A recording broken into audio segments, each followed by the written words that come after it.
Our trailer corollary cabinet. First off, the overall dimensions. From left to right, we have a length of 79 inches,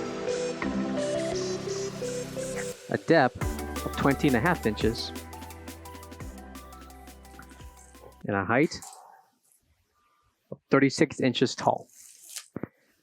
Coming to the bottom are 3 doors. Each door can be opened to store your products within the cabinet.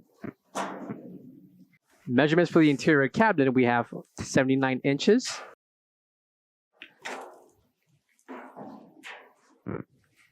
by 20 inches in depth, and a height of 28.75 inches tall. And please note that at the top, there's an opening or a slot that you can also insert and dump in your products. The measurements for the open slot area, we have 47 inches in length